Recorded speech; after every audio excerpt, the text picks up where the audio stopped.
Okay, we're back with Billy Terrell. Billy is a celebrated songwriter, a producer, an arranger, a stand-up comic, a songster, a piano player. And light hauling. And light hauling. He's also a Vietnam veteran who has a one-man show called...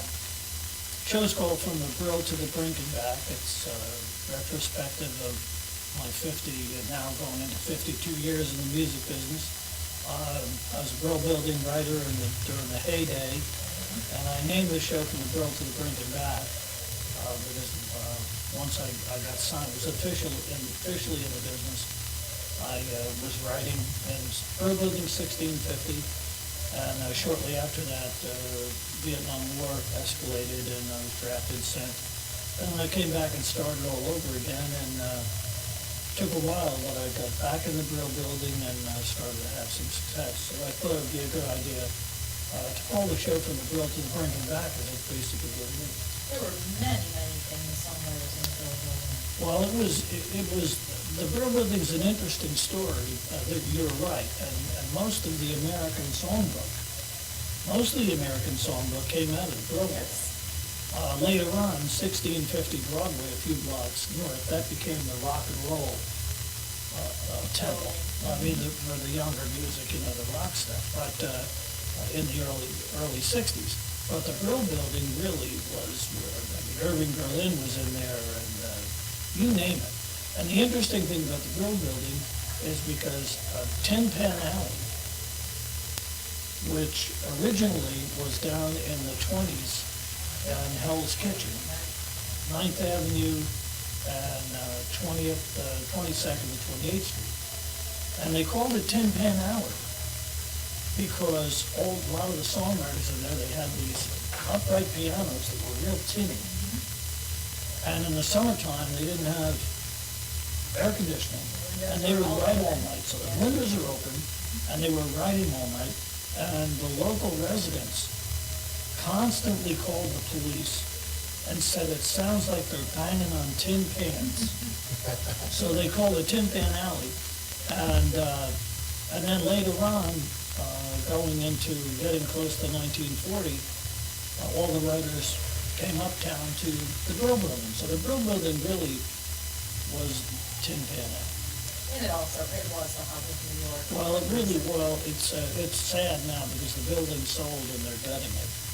And I met with the people there recently to see if we can keep a legacy going. And I think they're going to accommodate us with a redesign of the lobby and put up plaques and some memorabilia. Yeah, at least because the brill building, I'm really sad about it because it really should be preserved as a historic landmark. Yes. And it's not on the National Register of Historic Places? I doubt it, because they wouldn't have been able to do what they did. I mean, they're nice people, I'm not knocking them, but for a guy that spent a lot of time in the grill and back when every floor had a music publisher, it's kind of sad. But, time moves on, I guess. Yeah. Well, let's talk a little bit about your one-man show, and what stage are you in with that? I know you're raising funds for Magnite Orphanage, and PBS is in the process of creating a documentary. Yes, well, PBS is interested in airing the story of my experience in Vietnam with orphans. And I found out from doing the research, I was surprised that I didn't think we were the only soldiers that supported children. But I was amazed to find out how many units around South Vietnam and how many regions had a lot of orphanages and American soldiers. I'm so disappointed that the media at the time didn't shed one beam of light on the good that we were doing. So many of us were doing to save so many lives. So anyway, we established a new orphanage. Mang Lang Orphanage up in North Vietnam province was attacked, and 110 children and some nuns barely survived it, and they would have perished. But our base camp in Tuy Hoa, we stepped up to the plate, got a lot of soldiers to donate part of our meager wages to feed them. In the meantime, Lieutenant Shear from Chicago had his parish take collections and we were able to get enough money together to reestablish Mangland near Tuliwell. And it was a safe haven and a sanctuary of peace, not only for those babies, but for us, because when we went there, that was our peace. So it's going to be a wonderful documentary on PBS. We went back November 13th, Right. went back and reunited. And how many years have it been? Well, I came home in '67. Did a lot of work with the orphanage from September '66 until well into winter of '67. So it's going to be pretty long. In fact, it was a wonderful experience. And the orphanage that we built is now a daycare center. Wonderful. And it was so great because they knew we had a great liaison, Tom Nolan, that goes to Vietnamese woman who married a U.S. soldier in the early '70s, lives out in Puxatawny, Pennsylvania. She goes back to Vietnam about 5 times a year with Doctors Without Borders. So everybody knows her as being this, doing these good things. So months before we went, she put the word out all over where Vietnam, as many places that they were, that this was happening. So when we went back there, she was with us the whole week with our driver, and when we went to the daycare center, our building, it was so wonderful because these children weren't orphans. They were in their little uniforms. They were coming to school with their ties, and even the girls had the skirts and the guys were, and they were wonderful children. And I was just so taken back. And I brought a donation, and but I was so taken back that there were 5 classrooms, and there were 20 to 30 of these angels in each one. And the principal took me to each room, and that day when I got there, it was my 69th birthday, November 14th, and they were so prepared. At each classroom, all the children formed a big circle and sang happy birthday in English. It was just incredible. And then we went up to Mangland, up to Tuyarn in North Viet province. And Is that building still there? the original one is there, and we went up, we had a camera crew come down from Da Nang, and we filmed that reunion, which was just remarkable. So it's all good, and that inspired me, because we raise money through the shows to do that. And we're planning on going back, and I'm continuing to do the show to raise money for the pre-production stuff, but the big money to do a documentary, we're working now to bring in some major corporate sponsors. And now today, and I think it's going to get better now because the economy's picking up a little bit. And the more information on this that gets out there, the more people are gravitating to it, not only with humanitarian stories, but the media is starting to pick up on it because they owe us. They owe America, and they owe Vietnam veterans that honor, not just me, because they picked a handful of maniacs that went out of their way to hurt civilians. Out of 2.6 million of us went through Vietnam.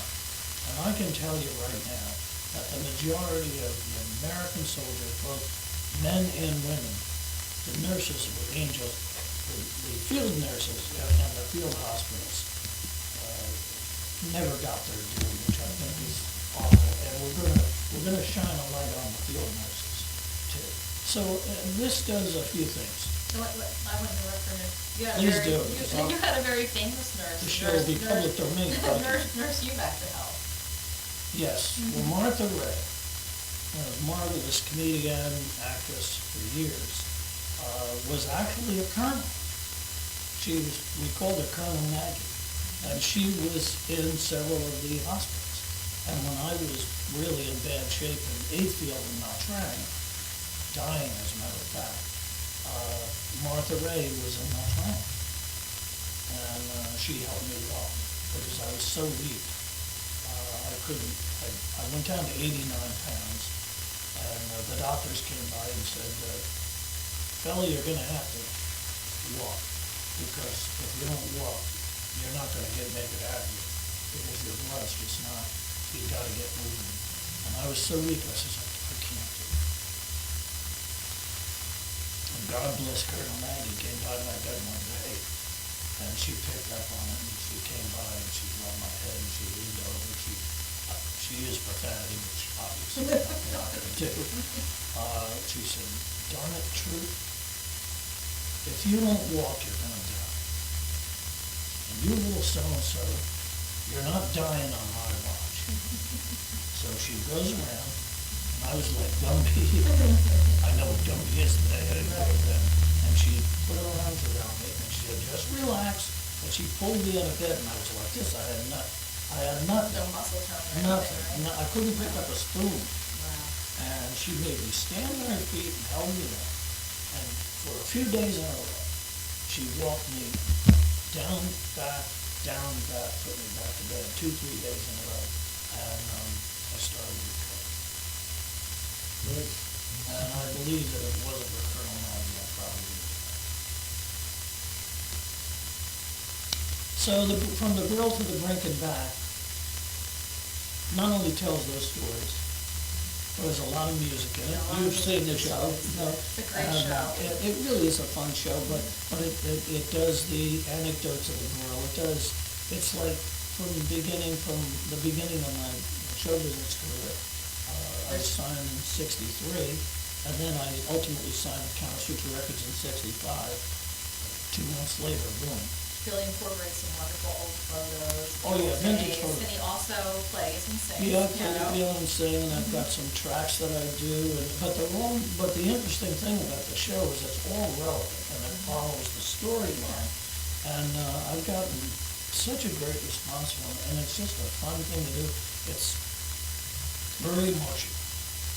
For the audience as well, not just for you. The audience, it's a very emotional show. One of the reasons why the other side of war is even moving forward, probably the only reason, is because I have all the photos in '66, and I never looked at them. I could never look at the whole Yeah, you thing told me blocked that. out. And I had them in plastic, and for over 40 years, I've never looked at them. And when I discovered Magline existed, I went back and I said, "Oh my goodness, I couldn't believe how important these photos of these people." So without that, it would all be hearsay. But the photos of the building of the orphanage and the feeding the babies and teaching them to play baseball and the interaction, and it just, and the minute we went to PBS with that was it. So, I think Anyway. you also mentioned to me when you did go back to Vietnam last November that there were several adults there that had been in the orphanage with babies when you were there. well, yeah, that was really remarkable. There were 4, I still call them my babies, in wheelchairs, still in wheelchairs, that stayed with the nuns the whole time. And it was just incredible. And I was totally, and I've got obviously great photos from there, which also in the show. And then the end of the show, the last number, Who Can I Turn To? And we edited a piece of the actual video, reunion video, which was remarkable. But it was really great to reunite with them. But endowed in the wheelchair when the producer, Lawrence Queso, who's a marvelous Mike, real good friend and television producer. He's just great. The best partner I ever had and ever will have. He was on television, he did a lot on TV. One of the guys that developed therapies in Cincinnati. Right. He was got a daytime at CBS. He produced over 1,500 soaps. Most of the award shows, Country Music Hall of Fame, Academy Awards. Really a class act. And so he was doing interviews, And when he interviewed Andal, I couldn't believe it. He said to our interpreter, who was marvelous, Leon Lynn from Da Nang, who's part of Foreign Affairs, very educated, spoke perfect English, great gal. And he said through the interpreter, he said, Andal, he says, what are your memories of Billy from 1966? And I just blanked out. And she said that none of the other children would come around very much, because she was born with 1 feet, she can never walk. And she says, but Billy always brought me special sweets. And he used to sit with me and hold me, and he taught me the hand game. And I always felt safe with Billy, and I never forgot him to this day.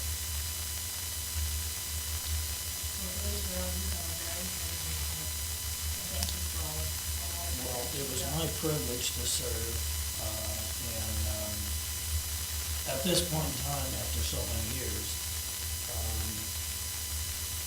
realizing that humanitarian, which at the time, quite frankly, I didn't think it was a big deal. I loved the kids so much. This was a great opportunity for me, because when you're there, it was peaceful.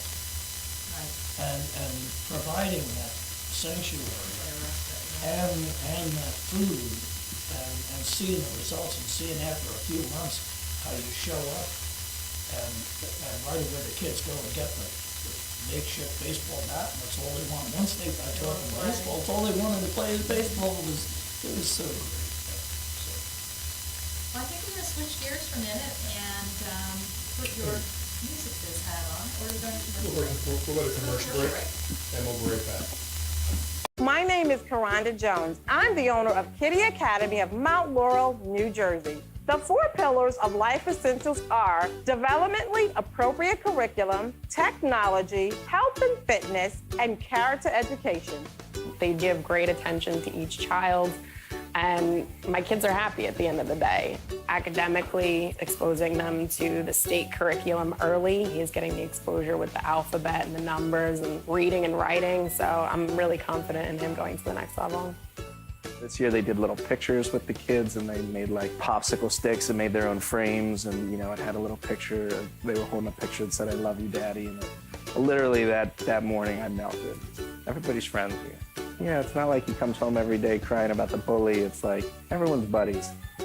The worst part about Kiddie Academy is trying to get my kids to come home at the end of the day. They have so much fun.